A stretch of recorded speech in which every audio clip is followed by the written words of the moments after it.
Mostly لوگ پاکستان کا Bill Gates بھی کہتے ہیں, تو کیا آپ واقعی اپنے آپ کو مانتے ہیں پاکستان کا Bill Gates?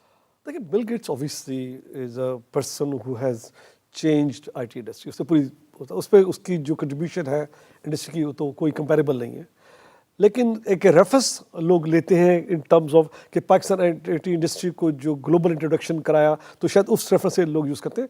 But I believe کہ سلیم غوری کی اپنی ایک پہچان ہے, سلیم غوری کا اپنا ایک پرپز ہے لائف کا, جی. اور میرے لیے نزدیک وہ بہت امپورٹنٹ ہے. تو یہ ریفرنس تو حد تک ٹھیک ہے لیکن کمپیریبل نہیں ہے. اچھا, تو آپ کا آئی ٹی کی دنیا میں یہ جو انٹرنس تھی یہ کس طرح ہوئی؟ کیونکہ آپ جیسا ہم جانتے ہیں آپ نے پیٹرولیم انجینئرنگ کی تھی رومینیا سے, اور آپ کی اس سے پہلے بھی جتنی بھی ایجوکیشن تھی اس کا کوئی آئی ٹی سے سی اے سے کوئی لینا دینا نہیں تھا. غزال میرا ڈیسٹنی کہہ سکتے ہیں آپ کہ جب میں اپنی پیٹرولیم انجینئرنگ کر رہا تھا جی. یونیورسٹی رومینیا میں, تو فارچونیٹلی ہمارا ایک پورا کورس جو تھا وہ کمپیوٹنگ پہ تھا. یہ 70s کی بات ہے, مشینیں ابھی کمپیوٹرز بالکل ٹوٹلی ارلی اسٹیج کے تھے, موسٹلی کی بورڈ ٹائپ کے تھے. اور جب میرا پہلا لیکچر تھا اور جو میں نے اٹینڈ کیا اور جب میں اپنی لیب میں گیا, میں totally as a young boy مجھے اس دن اس مشین نے وہ فیسینیٹ کر دیا پوری طرح. میں آئی واز ٹوٹلی کنفیوز کہ یہ مشین کو کیسے پتہ ہے کہ کیا چیز کیا ہے. وہ نمبرز ہم دیتے وہ اس کا جواب دیتی, تو وہ فیسینیشن اس بچے کے ذہن میں بیٹھ گئی. اور جب تک میں اپنی ڈگری کرتا رہا میرے ذہن میں رہا کہ مجھے اور چاہیے, مجھے اور انفارمیشن چاہیے کمپیوٹر کی. خیر ڈگری کے بعد پھر میں نکل پڑا اس جدوجہد میں کہ مجھے کمپیوٹر کے اس میں فیلڈ میں خود انٹر ہونا ہے. اچھا میں سیلف میڈ ہوں, میں نے پھر کوئی اسکول اٹینڈ نہیں کیا, سیلف ٹاٹ بکس ایکوائر کی, ایک اپنے پیسوں سے کمپیوٹر خریدا, اس پہ بیٹھ گیا, راتوں رات لگا رہتا. تو ایک وہ سوچ تھی اس وقت کہ یہی فیوچر ہے, وہ سوچ سچ نکلی. تو اس سب کے دوران کیونکہ آپ نے جیسے بتایا کہ آپ نے کوئی خاص ٹیچنگ نہیں لی سی ایس کی, تو کوئی آپ کی ایسی کوئی انسپریشن رہی ہو؟ انسپریشن اٹ سیلف جو تھی پاور آف مشین جسے کہتے ہیں نا, وہ میری بنتی گئی. جیسے جیسے مشین کے اندر میں بیٹھتا گیا وہ جو مجھے شو کرتی, جو میں کرتا اس کی پاور مجھے کانسٹنٹلی فیسینیٹ کرتی گئی, اور میں اسی کے اندر گم گیا. کئی سال کا سائیکل ہے یہ ایک یا دو مہینے کے نہیں ہے, 4-5 سال میں اس پہ لگنے کے بعد یہ وقت آیا کہ آئی فیلڈ کہ اب میں اس قابل ہوں کہ میں اس فیلڈ میں پوری طرح آ جاؤں. اور یہی ہوا کہ میں پھر سب چھوڑ کے آئی ٹی میں آ گیا. اچھا, تو اسی کے متعلق کیا ہم آپ کو پاکستان کا سب سے پہلا فری لانسر کہہ سکتے ہیں؟ کیونکہ آپ کو پتہ ہے کس چیز کی بات کر رہا ہوں. آئی تھنک کہ آپ کہہ سکتے ہیں, یہ حقیقت میں بڑا اچھا ٹرم ہے. پہلے کسی نے مجھ سے بات کی, بٹ یس حقیقت یہ ہے کیونکہ فری لانسر ان ٹرمس کہ ایک تو میری سی ایس کی بیک گراؤنڈ نہیں ہے, اور سیلف ٹاٹ ہو کے میں نکلا, اور پھر میں نے اپنی سروسز آفر کرنی شروع کر دی, جس کو بھی میری ہیلپ چاہیے تھی. ٹیکنیکلی فری لانسنگ ہے.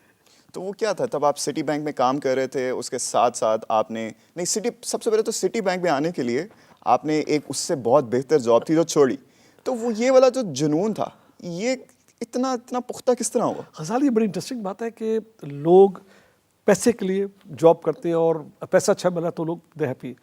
جو میرا پہلا جاب تھا وہ ایک ایڈمنسٹریشن کا جاب تھا, بہت پیسے تھے اس پہ, اور کام نہیں تھا کوئی. جی, ینگ بوائے, اچھے پیسے مل رہے اور کام نہیں ڈریم. مجھے سٹی بینک نے بلایا انٹرویو کے لیے, میں نے اپلائی کیا تھا جاب کے لیے, انہوں نے مجھے بلایا جاب کے لیے. تو میں گیا اور وہ ایک امیرکن تھا, مجھ سے بات کر رہا اور مجھ سے پوچھ رہا کہ تمہاری کرنٹ جاب کیا ہے, تم کتنے پیسے لیتے ہو. تو میں نے بتایا اسے. تو کہتا تم یہ جاب کرنے کیوں آ رہے ہو؟ میں کہا کیوں؟ کہتا اس میں تو تمہیں آدھے پیسے ملیں گے.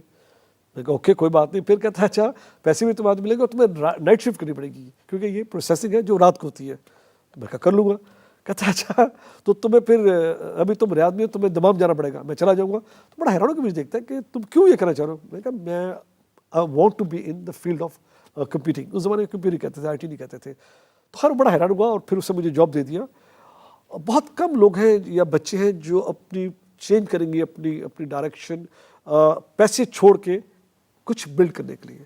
اور یہ بڑا امپورٹنٹ میسیج ہے کہ اگر آپ کو کچھ بننا ہے تو پھر پیسے کو آپ کو اگنور کرنا پڑے گا فار اے پیریڈ.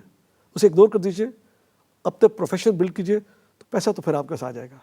اچھا, تو اتنی رسک ٹیکنگ اسٹرینتھ کے لیے وہ جو لیول ہے نا پیشن کا, وہ تو میرے خیال سے ہونا بہت ہی ضروری ہے. دیکھیں رسک بالکل ہے جی, اور کوئی اس میں گارنٹی نہیں تھی کہ میں کوئی آئی ٹی پروفیشنل بن جاؤں گا ایون اگر بینک جوائن کرنے کے بعد بھی. جی, لیکن وہ میں نے جو تھی بینک میں جوائن کرنے کے بعد بھی اپنی جو لرننگ کی وہ تھی نا جدوجہد وہ نہیں چھوڑی. یعنی میں کانسٹنٹلی اپنے آپ کو روز رات کو بیٹھ کے کمپیوٹر میں اپنا پرسنل لے کے میں اس پہ اپنا آپ کی جو لرننگ تھی میں کنٹینیو کرتا گیا. اور پھر ایک وقت آیا جو آپ سوال کر رہے تھے کہ میں سٹی بینک میں ہوتے ہوئے میں نے شام کو فری لانسنگ شروع کر دی. Starting offering my services to people جن کو کمپیوٹر خریدنا تھا یا ان کو ٹریننگ دینی تھی یا ان کو سافٹ ویئر بنانا تھا, میں نے وہ شروع کر دیا. تو وہ کرتے کرتے میں اس میں آ گیا کہ ایک لوکیلٹی میں میرا نام آ گیا کہ سلیم یہ سروسز دے سکتا ہے. تو وہ میری پہلی فری لانسنگ کی جو بڑی کامیاب رہی. بس اس کو ہم بڑا بڑا کر کے چلائیں گے. پاکستان کا سب سے پہلا فری لانسر سلیم غوری. میں نے اس بارے میں پہلے سوچا نہیں تھا لیکن میں سوچوں گا. چلے اچھا, پھر آپ نے سعودی عرب میں جب if I am not wrong اپنا سب سے پہلا سافٹ ویئر ٹریننگ سینٹر بنایا, تو اب اس پوائنٹ کو دیکھیں بیک ان دا ہسٹری اور اب دیکھیں تو سعودی عرب کی جو آئی ٹی مارکیٹ ہے وہ ہمارے سے کتنا آگے پہنچ گئی ہے, اور پاکستان کی آئی ٹی مارکیٹ کو دیکھیں تو اتنا نیچے ہے. تو یہ اتنا چینج کیوں ہے اور اس کو ہم کس طرح سے بدل سکتے ہیں؟ دیکھیں بات یہ ہے کہ سعودی مارکیٹ پوری ایوالو ہو رہی ہے, جو اپنی اکانومی ہے وہ موو کر رہے ہیں جی, from oil based to tech based, پورا فیوچر میں چینج کر رہے ہیں. اوبیسلی ہمارے وہ ریسورسز نہیں ہیں, ہمارا فوکس کہیں اور رہا, مگر ہماری آئی ٹی انڈسٹری کسی سے پیچھے نہیں ہے. اس وقت جو آئی ٹی انڈسٹری ہے وہ گلوبلی کمپیٹ بھی کر رہی ہے, اور انفیکٹ سعودی عربیہ ہماری مارکیٹ بن رہی ہے, اور پاکستانی انٹرپرینورز اس وقت سعودی میں نظر بھی رکھے ہوئے, جا بھی رہے ہیں اور وہ انٹرسٹ بھی لے رہے ہیں. تو سعودیہ ہماری مارکیٹ انشاءاللہ بنے گی اور پاکستان انٹرپرینور اس کو ڈیفینیٹلی اس سے فائدہ اٹھائے گی. تو اپنی مارکیٹ کو ہم اور کس طرح امپروو کر سکتے ہیں؟ جیسے کہ ہم دیکھ رہے ہیں آج کل اے آئی از آن دا بوم, تو ہم کس طرح اس کو یوٹیلائز کر کے اپنی مارکیٹ کو میکسیمائز کر سکتے ہیں اور اپنی اکانومی کو بھی ایک چھوٹا سا بوسٹ دے سکتے ہیں؟ پاکستانی اکانومی چینج ہوگی تو ٹیکنالوجی سے ہی چینج ہوگی, بے شک, اس پہ تو کوئی ڈاؤٹ ہی نہیں ہے. یہ ایسی انڈسٹری ہے جس میں سیلف موٹیویشن ہے, جس میں بہت بڑی انویسٹمنٹ نہیں چاہیے. دوسرا اس میں ہمارے پاس نمبر آف یوتھ بہت بڑا ہے,